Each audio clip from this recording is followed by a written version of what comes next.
Bismillahirrahmanirrahim. Assalamualaikum warahmatullahi wabarakatuh. Sampurasun. Izin memperkenalkan diri, nama saya Isni Yuniar. Saya adalah calon guru penggerak angkatan kelima dari SDN 1 Tegal Munjul, Kecamatan Purwakarta, Kabupaten Purwakarta, Provinsi Jawa Barat. Kali ini saya akan menjelaskan mengenai kesimpulan dan refleksi pemikiran filosofis Ki Hajar Dewantara. Sebelum saya mempelajari tentang pemikiran filosofis Ki Hajar Dewantara, saya mengira pembelajaran yang saya lakukan di kelas dengan memberikan dan menerangkan materi, kemudian menugaskan tugas pada anak didik itu sudah sesuai dengan kurikulum dan tujuan pembelajaran.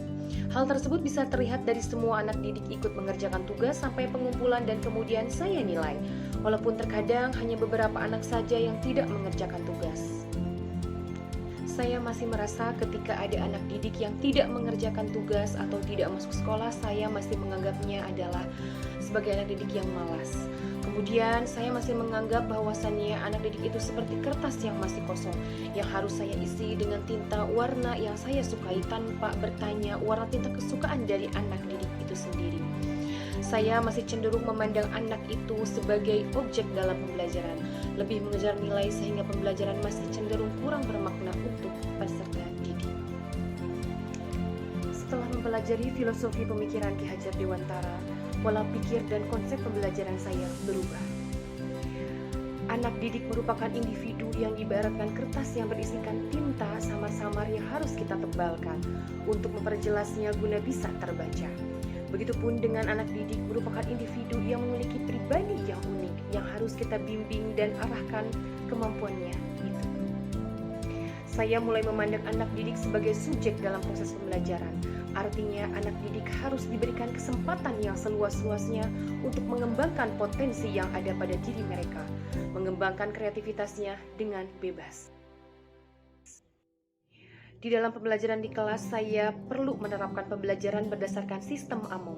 Dalam sistem Among, peran guru adalah sebagai penuntun, membimbing segala kodrat yang ada pada diri anak didik menuju pribadi yang selamat dan bahagia tentunya, dengan mengusung nilai dan budaya lokal Indonesia. Sistem pembelajaran berasaskan trilogi pendidikan, yaitu Ing Ngarso Sung Tulodo, Ing Madya Mangun Karso, dan Tutuweri Handayani, di mana guru di depan memberikan contoh yang baik dan suri toladan yang baik. Di tengah guru memberikan semangat kemauan untuk menciptakan karya, dan di belakang guru memberikan dorongan atau motivasi kepada anak didik untuk belajar. Sistem pembelajaran yang akan saya terapkan di dalam kelas yaitu sistem pembelajaran yang didasarkan pada kodrat keadaan, yaitu kodrat alam dan kodrat zaman. Kodrat alam dalam proses pembelajaran harus disesuaikan di mana anak didik tersebut tinggal.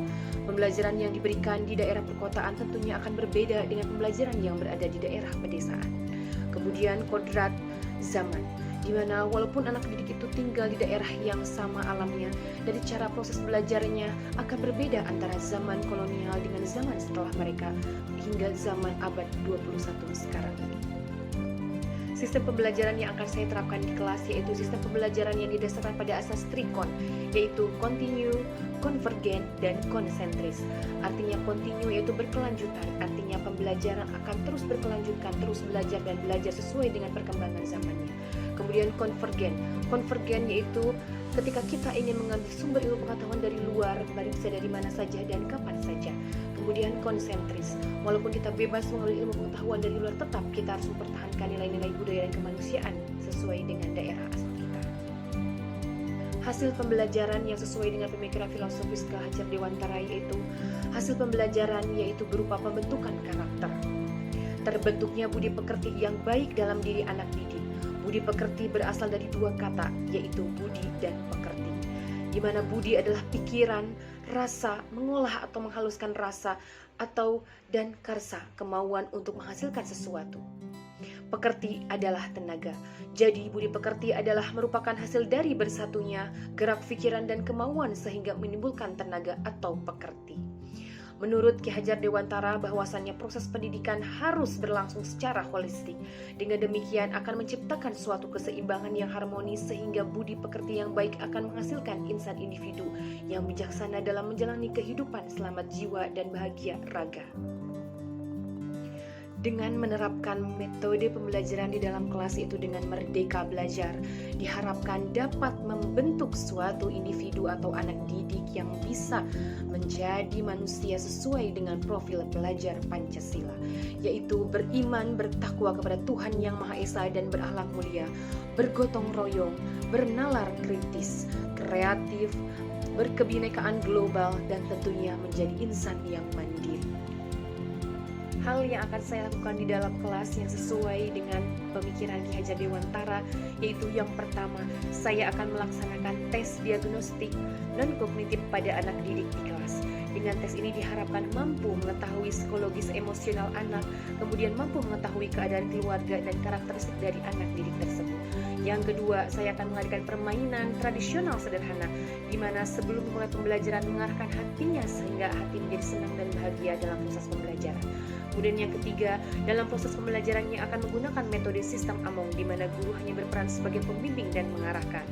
Kemudian yang keempat adalah saya akan menerapkan trilogi dalam mengintegrasi pembelajaran, yaitu dengan nilai-nilai kebudayaan lokal orang Sunda, yaitu silih asih, silih asah, dan silih asuh.